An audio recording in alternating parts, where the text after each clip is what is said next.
Welcome to My Psychedelic Roots, a podcast of conversations with people from a broad swath of lived experience to explore their psychedelic beginnings or roots, what led them to start using psychedelics, what those early experiences were like, and how those roots have impacted their life's unfolding.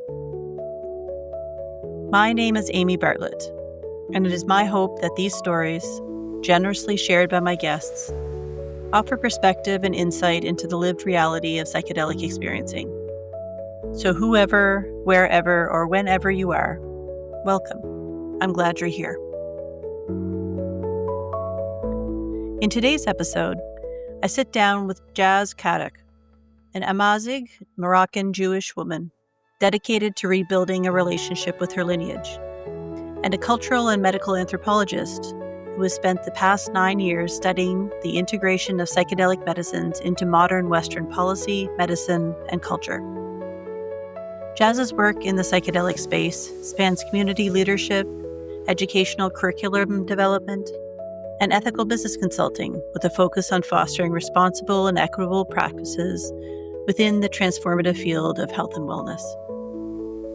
Jaz also serves as a co-steward of the Global Psychedelic Society, which, as we will hear in this episode, is a pretty elegant response to the psychedelic roots she shares in our conversation together.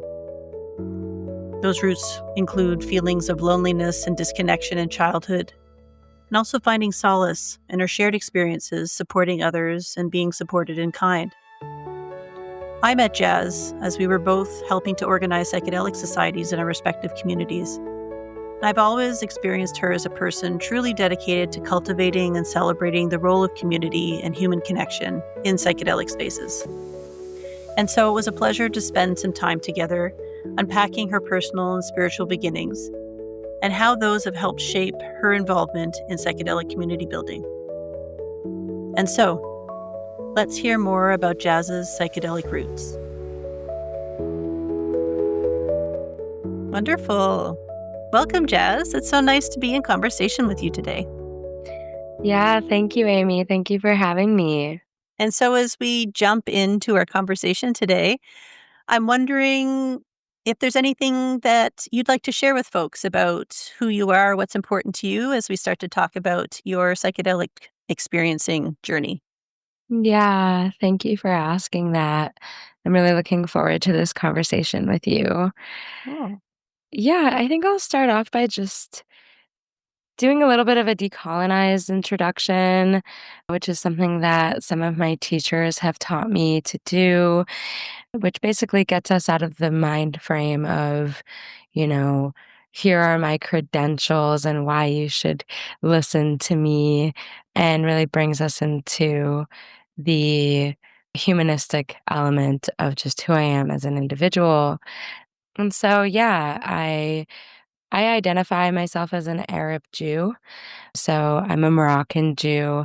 There's not many Jewish people left in Morocco.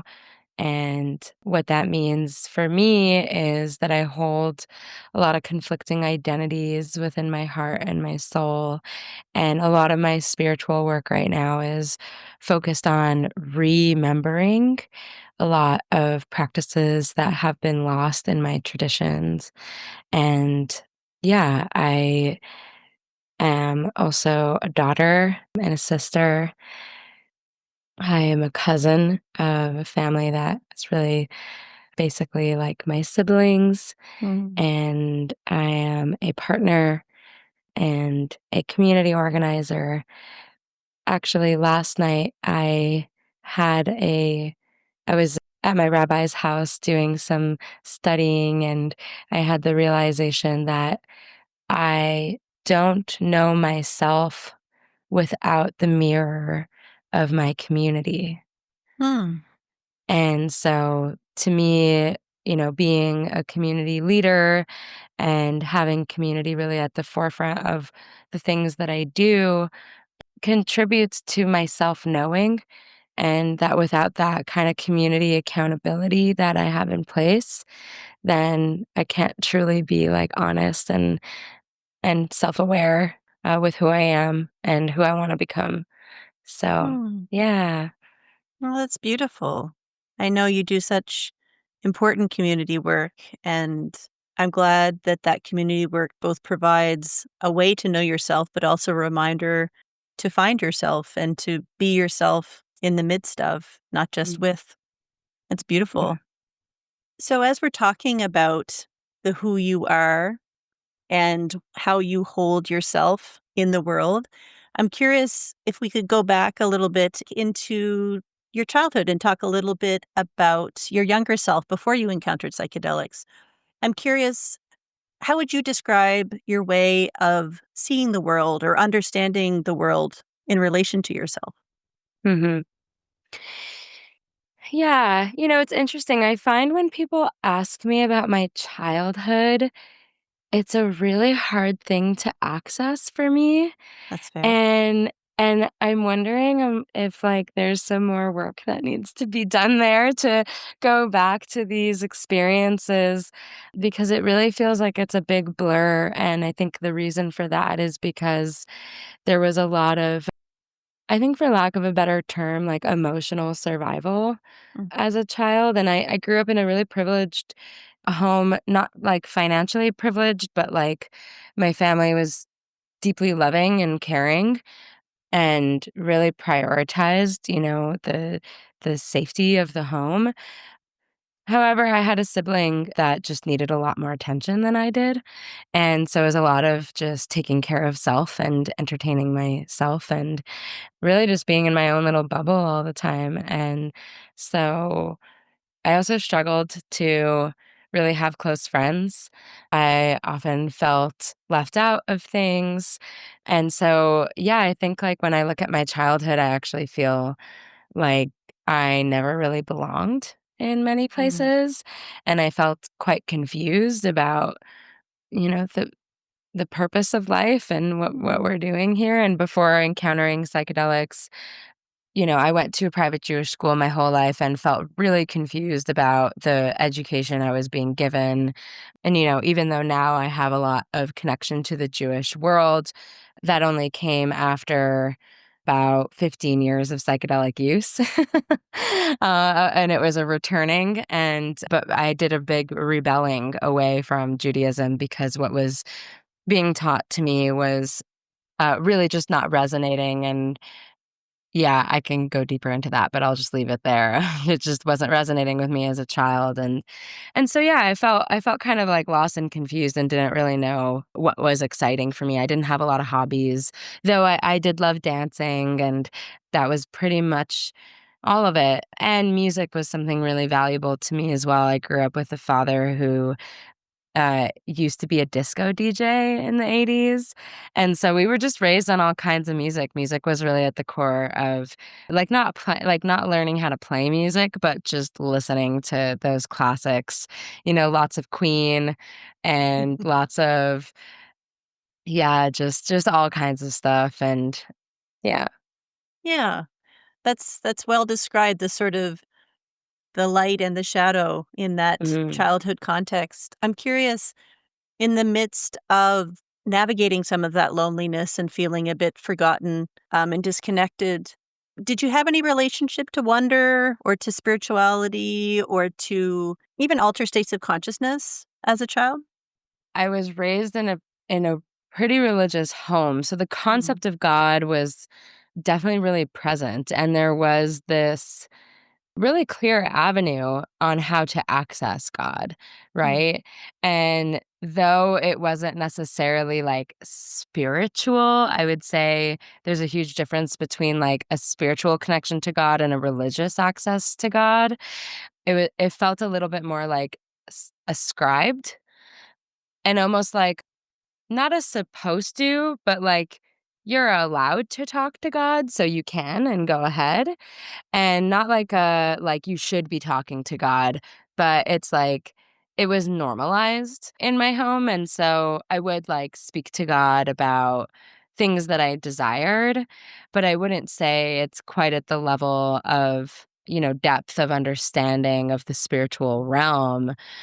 I do remember actually having a lot of curiosities about, like, the concept of God and be like the timelines of God and or God times. I remember asking my teachers in school about, okay, so the world was created in 7 days. Like, what about dinosaurs? And in the Jewish religion, actually, they really encourage this any line of questioning, right? Questioning in general is actually a sign of deep interest, because when you're just kind of in a blind faith, you're not as devoted as someone who's actually saying, "Wait, something's not making sense. I want it to make sense to me." Mm-hmm. And yeah, and I found myself really curious about this notion of God in Judaism as being, non-anthropomorphic, right? And that you can't just like personify God or provide any human attributes to God. And they would say there's these little superstitions that like God is in everything, right? And it's in the grass and it's in the air. And there's like this little superstition I remember from my Moroccan grandmother of like, don't cut scissors in the air because it's like cutting God, right? And that Ah, was like yeah. really interesting to me. And, maybe I'm jumping ahead, but now that, I have this understanding of not altered states of reality, but like alternate dimensions of the spirit world. I remember when I first started using psychedelics, I'm like, yeah, I think they as in like the people who were teaching me in school were overly personifying God, because I remember feeling like if God is non-anthropomorphic, then how could God judge? And how could God care about what an individual is doing? Or how could you be doing something inherently right or wrong in the eyes of God, right? And there's like this fear of God, and it's like, no, God is just what makes the grass grow and what makes trees, bloom. And I started understanding like God as this energy that created the world, the beautiful world that we get to live in, my ability to breathe in oxygen, my ability to have arms and legs, all those things. It's just that mystery. And so I started, and that was something I think when I was younger, it felt really confusing to me. And psychedelics really offered me that lens to understand and put words to something that I feel was being highly misinterpreted by institutionalized religions. And now I'm getting deeper into this, but and I think institutionalized religions, specifically Judaism, had to do that in order to survive, it's assimilation and diaspora. And, we somehow, after 6,000 years, still have a good population of Jewish people. So how did we do that? Was by institutionalizing it and standardizing it, right? And in that process, we lost a lot of things. Yeah. What a beautiful, you opened our conversation together talking about sort of remembering and Mhm. decolonizing. I feel like that theme is continuing in your spiritual journey and how you sort of have come to the place that you're at. And we can talk a bit more about that, but such a beautiful transformation coming back to Mm, the essence of what makes you you in part. mm. I really admire that. And you Thank articulate it and you. talk about it so beautifully. It's lovely. Thank you. Thank Mm. you. Before we move out of your childhood experiences, just one other question. I'm curious, did you grow up in an environment where psychedelics were ever discussed? Your dad was into 70s disco. I'm just curious if psychedelics or non-ordinary states of consciousness were part of the conversation, either positive or negative, within your childhood environment. Yeah, I would say non-ordinary states were not so present. I think I grew up in though religious, like secularized kind of Judaism, and wasn't necessarily, deeply mystical in that way of like attaining mystical states of consciousness. Mhm. However, there was this deep, affinity for the opportunities to access mystical states. And so, Mm. through attending services and things like that. And then when it came to psychedelics itself, I think when it was around when I was 15 years old, when or even 14 when my brother started smoking cannabis. It wasn't, like, the worst thing in the world. You know what I mean? Like, I mean, my parents weren't down with it, but it wasn't, like, the worst thing, and so and that was pretty much it, but no, my family didn't really share those things until my brother started engaging with, like, cannabis, and 2 years after that, or maybe a year after he started smoking cannabis, I started smoking with him, and actually that's what bonded us together. Yeah, but no, it wasn't really talked about much. So I was curious about if there was a particular moment or conversation or experience that made you seriously consider thinking about trying psychedelics for the first time. And it sounds like your relationship with your brother and your shared experiences with cannabis might have contributed to that. Yeah, so as I mentioned, in our childhood, my brother and I had a really tough relationship because I had a lot of resentment towards him. I was younger, he's 2 years older than I am, and yeah, I truly hated my brother growing up. I felt he was, like, the cause of so much pain in my life, and we really didn't get along for a long time, and then we started smoking weed together, and that just really naturally brought us together, whether it was, like, the healing component of the cannabis itself or simply just the act of having something that we can share, and also something that didn't involve my parents, right? Like, this was just us. And so we'd go on family trips, and we'd always, like, go on the adventure of finding weed and, like, smoking weed behind my parents' back, and I think that, like, affinity together really brought us close together in that way. At first, he didn't support me smoking weed around him, he felt really protective over me, but over time, that shifted. And then I think it was maybe about a year after that or maybe 2 years after that, so I must have been around either 15 or 16 was I don't even remember the process of how we got our hands on mushrooms, but me and a few friends, my parents were out of town and we took mushrooms at my home for the first time. Yeah, in my home, very recreational kind of style, like a couple 15-year-olds doing it in your parents' basement. We put on Dark Side of the Moon, the record player, and that was the moment actually when I turned off or my speakers weren't working, and I was like, "Wait, I could hear the music, like, what's happening?" And that's when I realized that the needle on the record player actually picks up the sound on its own, like, and then the amplifier just amplifies the sound, and that was a pretty trippy experience because that was very confusing, but I Mhm. figured it out then. Yeah, and it was a really super chill and sweet experience. I think it was just me and 2 guy friends. I think maybe my female cousin was with us too, I can't recall. And I do remember one part of that experience, my first ever experience, I wondered where one of my guy friends were, and I was like, "Oh, where is Steph?" And then I noticed he was in the bathroom for quite a long time, and I knocked on the bathroom, and I'm like, "Hey, are you good?"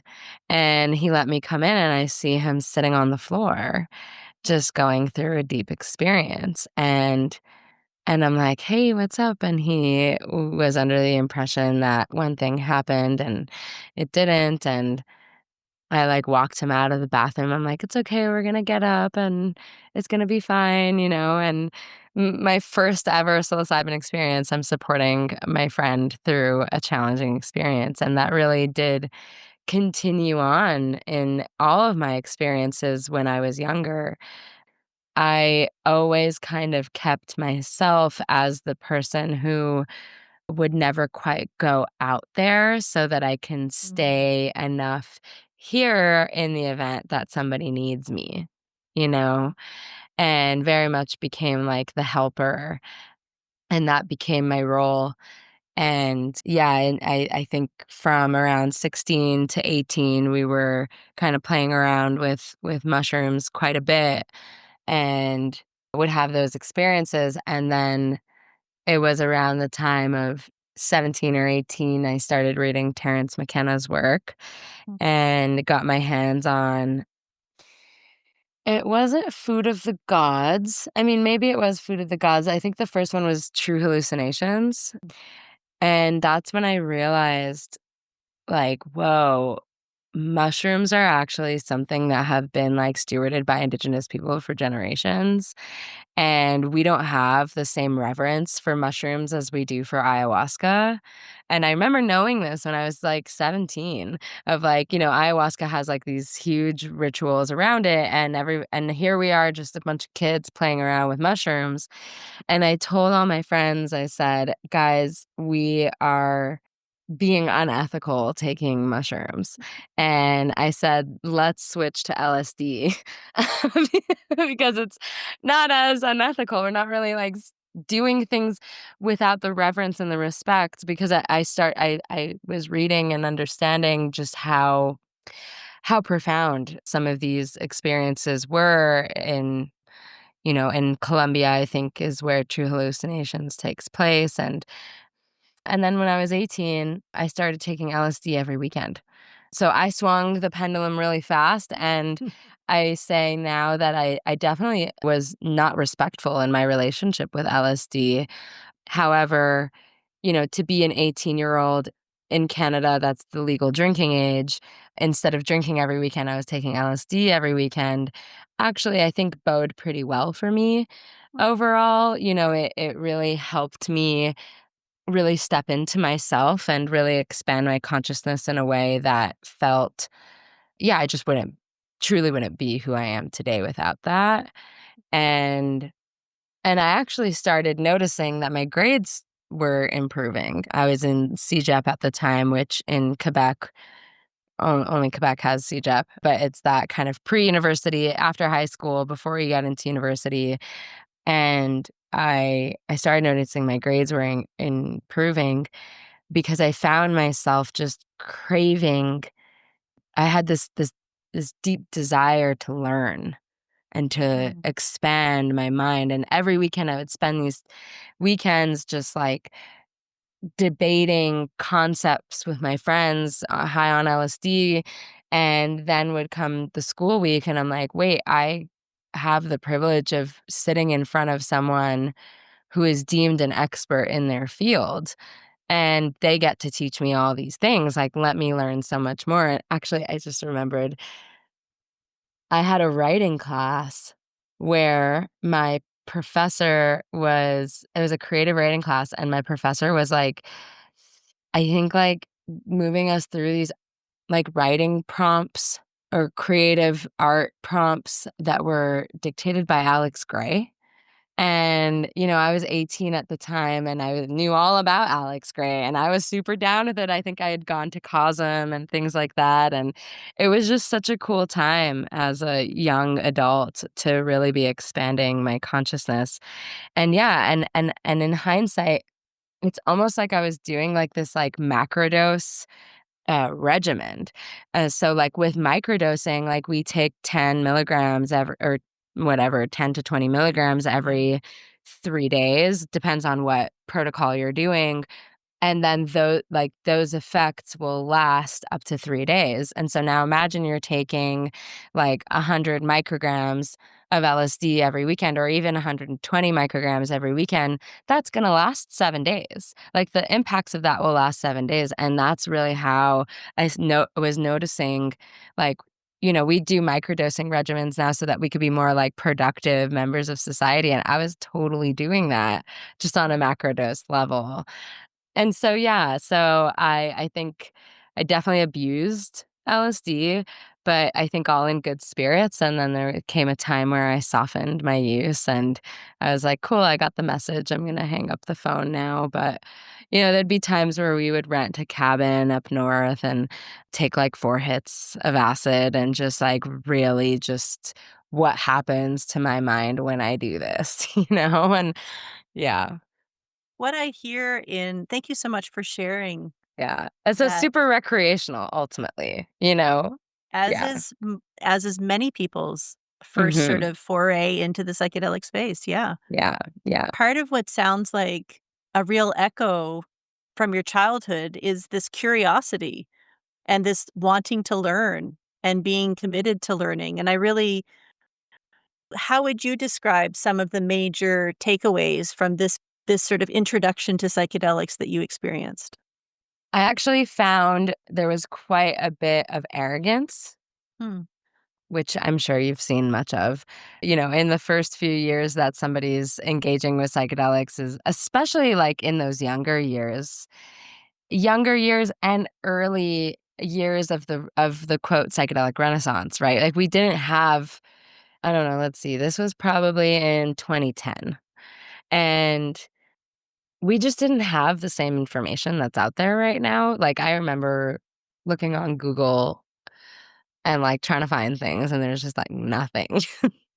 I remember there was, especially when I started working on addiction and psychedelics, like Google gave me nothing. And even like academic research gave me very little. Now you look, it's a very different world. And so I think when we look at like the time of like when I was doing it and also my age, I think it was like pretty common to be of the perspective of like, "Oh, I'm enlightened now."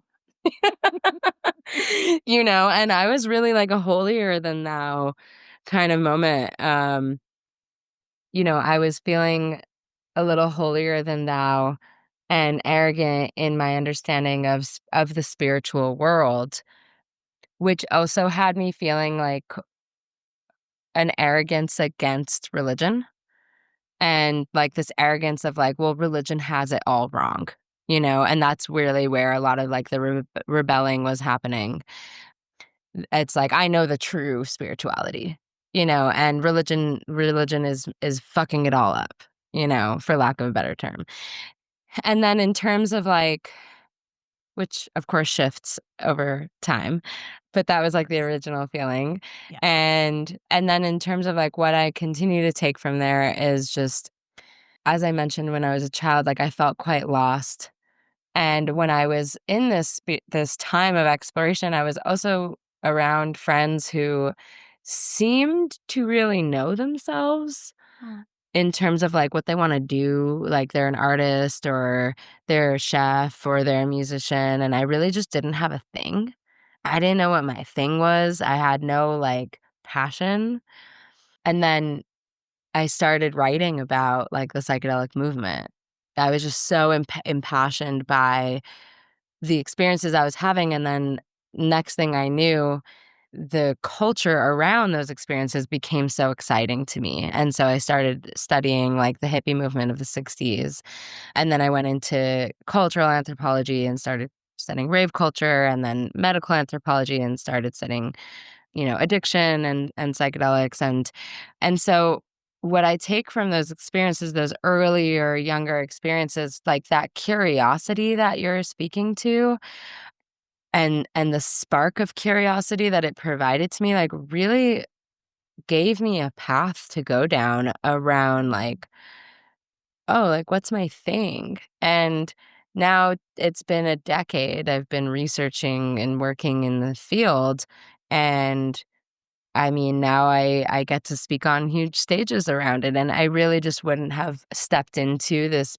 position or this profession had I not had those moments of curiosity, and I remember just being like, "There's something here," and I don't know why this is, like, such a small niche world like, niche corner of the world when there's, like, so much here, and there's so many people having experiences like this. What are we doing with this? And then next thing, we have this thing called the psychedelic renaissance, but that didn't happen until really it was, like, 2017, like, right before Michael Pollan's book came out, and so in between 2010 and 2017 was when I was like, "There's a cultural phenomena here, and nobody's talking about this," And so, I don't know, I guess that's what I take from it, a little bit of a identification. Yeah. Yeah, which is really cool. I'm Mhm. curious, Jazz, we often will talk about a calling in a spiritual or creative sense, and sometimes we can have that same kind of feeling in the psychedelic space. Do you feel that psychedelics called to you in some way? I have a little bit, like, of an aversion to the phrase of, like oh, like the mushrooms told me, you know? And we see that a lot. And so I'm a little like, even as I was sharing that story just then, I was like, I don't want it to fall into the category of, oh, I took mushrooms and it changed my life and then that became my whole life, because it was more of like this. It felt more of like an academic calling or a curiosity of like understanding like what is happening and what does this mean? What does this mean for psychiatry? What does this mean for policy, right? Like what's the larger significance of what's happening here? Mm. But yeah, I would say like there is definitely like I found my calling, but I'm so ambivalent, or maybe that's not the right word, but there's a word there of like I want to push away the notion of like, the mushrooms told me to go here. They didn't. They did not do that. Yeah. That is fair. Yeah. As we wrap up the conversation today, I'm curious, what piece of advice would you want to offer someone who is curious about taking psychedelics or is navigating their own psychedelic unfolding based on your experience and all that you've gone through over these past 15 years? Mm. I would say move slow and ask a lot of questions. And also find community first, so that you're not going through it alone. You have somebody to kind of steward you, not necessarily guide you, but just kind of like, "Hey, I'm here if you need to call me," kind of thing. And I think establishing relationships with people who've been there before just goes a long way. I think that's really well put. And thinking about little lonely Jazz Mm, back as a child, that seems like good advice on a lot of different levels. And I'm glad that that lesson served you and is accessible for you in your life mhm, and your journey too. mhm, Oh, thank you so mm. much, Jazz, for sharing your story. Yeah. It was really a Yeah, pleasure. thank you, Amy. Yeah, thank you for this space to just go down the memory lane and just how I got here, and yeah, how much has just evolved and changed, and honestly, like just how much I stuck to this. It's very shocking. Yeah. But yeah, yeah. Well, I'm glad that you did. The work that you do for psychedelic societies and for the global psychedelic space is really important and impactful. And I, amongst many others, I'm sure, are very grateful that you have chosen the path that you've chosen. So thank you. Mm, thank you, Amy. Thank Mm. you for this. Yeah.